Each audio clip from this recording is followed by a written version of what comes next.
Bonsoir à toutes et à tous et bienvenue dans le journal de TV78. Voici les titres de ce mercredi 2 juin. Le déconfinement se poursuit d'ici une semaine à partir du 9 juin. Nous entrerons dans la troisième phase prévue par le gouvernement. Parmi les nouvelles mesures, le télétravail ne sera plus obligatoire, mais seulement recommandé en entreprise. Comment cela va-t-il se passer dans les Yvelines? Rencontre avec le directeur des ressources humaines de Thales Vélizy et notre invité à ce sujet, Philippe Cormier, directeur du réseau Entreprendre Yvelines. Direction Buc ensuite, où un spectacle contre les violences faites aux femmes était organisé le week-end dernier. Sur scène, comédiennes, assistantes sociales et femmes victimes de violences. Objectif, redonner confiance et sensibiliser. Et en fin d'émission, focus sur l'édition 2021 du festival Eol Factory. C'est l'un des seuls festivals à avoir pu se maintenir l'an passé et il sera de retour en septembre prochain avec toujours le même but, mettre en avant les instruments avant.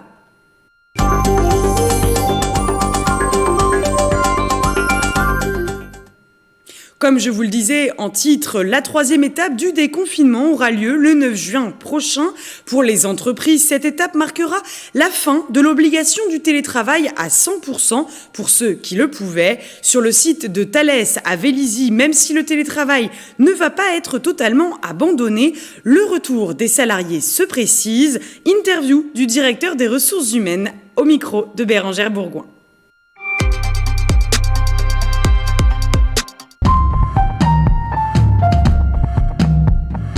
Eh bien, au niveau du groupe, il a été signé un accord pour refonder les principes du télétravail dans Thales. Et donc, on va travailler avec les équipes pour définir les meilleurs modes d'organisation entre le présentiel et le télétravail, sachant que l'on estime dans le groupe que le télétravail ne doit pas excéder 1 à 2 jours par semaine. Sur le site, donc, on va déjà voir s'il est nécessaire de maintenir un certain nombre de principes des mesures barrières. Et pour du coup, dans ce cas-là, on adapte la configuration des services, des aménagements en fonction du niveau de contrainte qui sera proposé.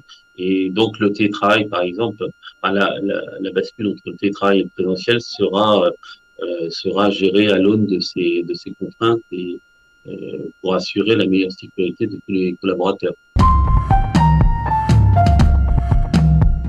Je pense que le 9 juin va pas être la date fatidique pour tout le monde. On va donner un petit peu de temps pour travailler avec les équipes et s'organiser. Et donc, on visera à mettre en place cette organisation plus stabilisée probablement à partir de septembre. Pour continuer à parler de cette troisième étape du déconfinement et de cette fin d'obligation de télétravailler à 100%, nous accueillons Philippe Cormier. Bonsoir. Bonsoir. Vous êtes le directeur du réseau Entreprendre Yvelines. Alors je le rappelle, le 9 juin, c'est donc la fin de cette obligation de télétravailler à 100%. Cela avait été mis en place depuis octobre 2020 dans le cadre évidemment de cette crise sanitaire. Depuis janvier, les salariés pouvaient déjà revenir une journée par semaine en présentiel. Le 9 juin, donc, ce sera possible toute la semaine. Mais certaines entreprises, on l'a entendu comme Thales Vélizy, ont fait le choix de conserver et de rester même prudent sur cette étape du 9 juin. Philippe Cormier, vous êtes donc au contact des chefs d'entreprise via votre réseau Entreprendre Yvelines, un réseau qui représente essentiellement des TPE, des PME, mais aussi des ETI. Comment ces petites ou moyennes entreprises appréhendent-elles cette troisième étape du déconfinement ? Je pense qu'il faut potentiellement, distinguer ce qui va se passer ou ce qui se passe aujourd'hui en fait entre les petites structures, les TPE et PME, et les plus grosses structures. Et je pense qu'il faut regarder aussi la différence entre les secteurs d'activité. On peut voir en fait que depuis quelques mois, même pendant la période de confinement, les entreprises en fait qui font des installations comme les artisans en fait, du bâtiment ou de la maintenance, de matériaux, ne font pas nécessairement en fait ou ne peuvent pas faire du confinement à 100%. Donc le télétravail, en fait, la fin ou l'allègement du télétravail ne va pas changer grand-chose pour eux. Par contre, dans les activités, un peu plus de services ou tertiaires, les sociétés sont déjà préparées en fait à mixer, je dirais, le temps de travail en présentiel et en télétravail. Par contre, pour certaines, ça va certainement demander, je dirais, de revoir, je dirais, leur méthode de travail. Ça va demander aussi aux dirigeants de passer un peu plus de temps, je dirais, sur la communication avec les équipes. Il va falloir quand même les rassurer en termes de mesures sanitaires, en termes de processus de travail. Donc ça, je pense que ça va demander énormément de temps. Et nous y reviendrons justement dans un instant, Philippe Cormier, ce que vous évoquez justement sur cette préparation de l'organisation du retour en entreprise. Juste avant cela, vous me parliez du maintien du télétravail en partie, entre guillemets, et puis d'un retour pour certains secteurs. J'imagine que vous parlez du secteur tertiaire notamment. Oui, en fait, on perçoit déjà en fait chez les salariés en fait des demandes en fait de continuer le télétravail. Je pense que ça va être difficile en fait pour certaines entreprises de refuser ces demandes, sachant que pour la plupart des entreprises, l'activité, je dirais, a continué même avec une grande majorité des salariés en télétravail. Donc c'est la preuve que le télétravail en fait peut marcher en fait pour certaines entreprises.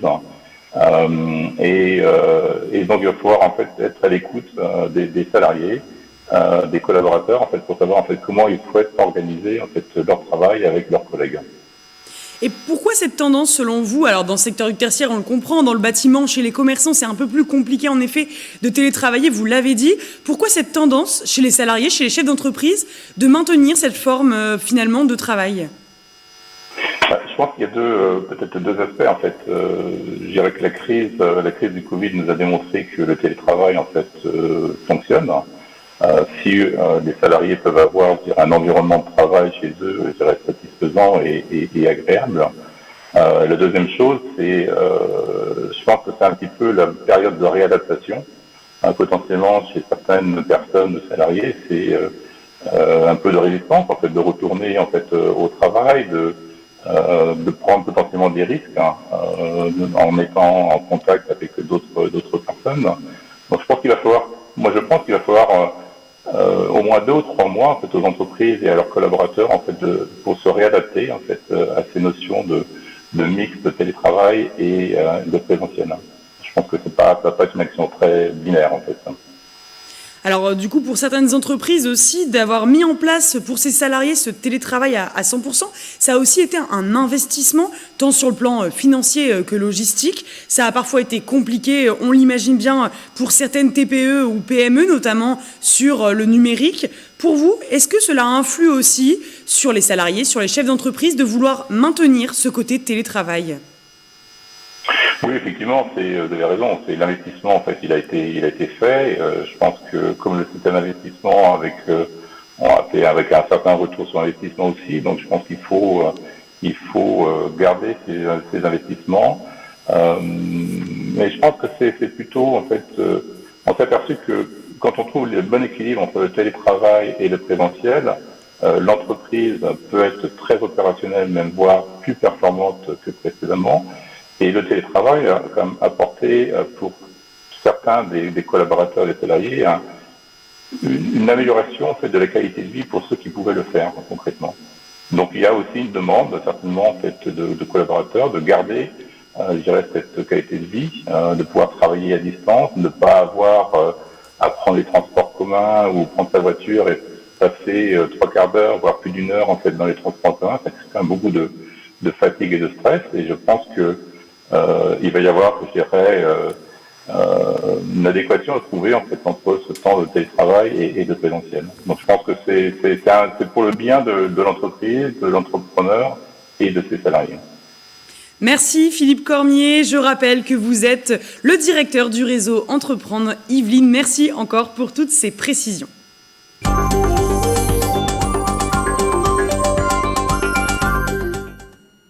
Dans le reste de l'actualité, dans les Yvelines, une pièce de théâtre pour sensibiliser aux violences conjugales. C'est ce qui a eu lieu à Buc, dimanche 30 mai, au Théâtre des Arcades. La pièce « Quand les mots guérissent les mots », c'est son nom, fait suite au constat du réseau Violences conjugales du Grand Versailles de la nécessité pour ces femmes de parler en dehors d'un suivi psychologique individuel.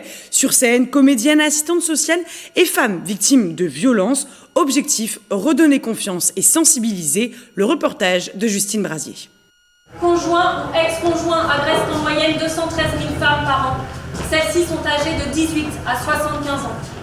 Face à ce constat, la ville de Buc, en partenariat avec le territoire départemental du Grand Versailles, a mis en place un atelier qui s'inscrit dans leur accompagnement. Le but, créer une pièce de théâtre « Quand les mots guérissent les mots ». Objectif, redonner confiance. Des femmes qui se sont révélées, qui ont repris justement la confiance et l'estime d'elles-mêmes.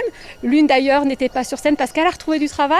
Une autre qui a retrouvé la force de pouvoir voyager, de retrouver des amis, sa famille, chose qu'elle n'avait plus la force de faire, qu'elle n'osait plus faire. Donc des nouvelles femmes. Et on voit que leur témoignage et l'auditoire qu'on leur a donné aujourd'hui participent aussi à leur reconstruction en long cours. La représentation a pris place au Théâtre des Arcades de Buc. Elles ont écrit et joué leurs propres textes avec l'aide de comédiennes et d'un metteur en scène. Chacune a amené quelque chose de personnel sous forme de danse, théâtre ou encore témoignage. On a bien compris en discutant après avec elles que en fait, ça leur avait servi aussi à passer en fait, ce moment, à mettre des mots sur leurs douleurs, leurs difficultés qu'elles avaient pu connaître dans le temps. Sur scène, 4 femmes. Objectif pour elles, tourner la page, mais aussi témoigner pour toutes celles qui subissent des violences.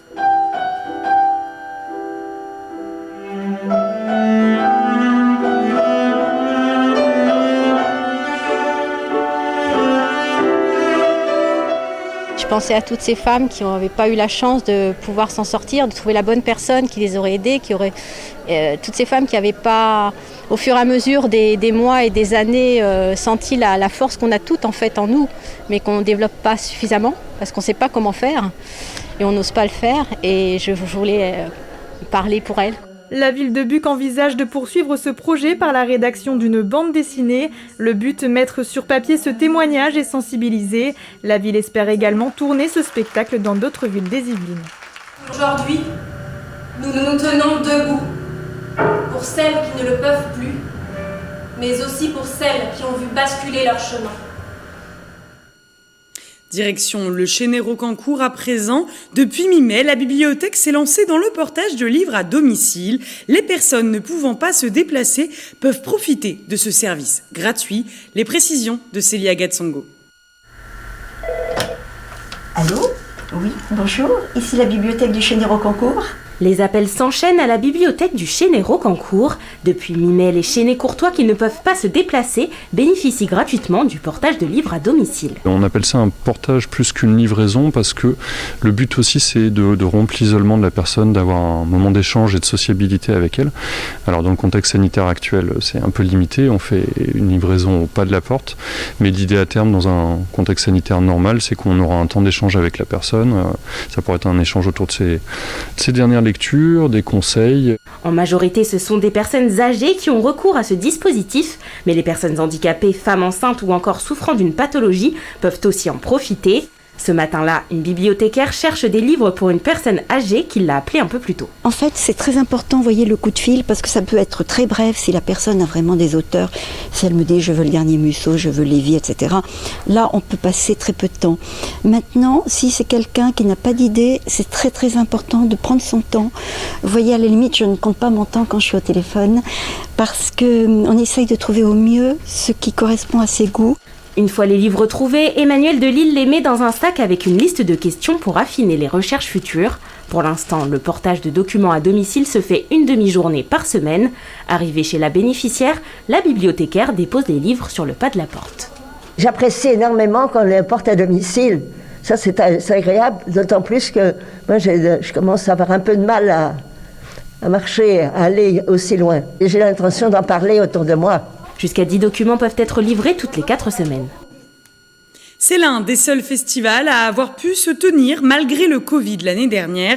Le festival Éole Factory de Mantes-la-Jolie sera bien de retour en septembre prochain.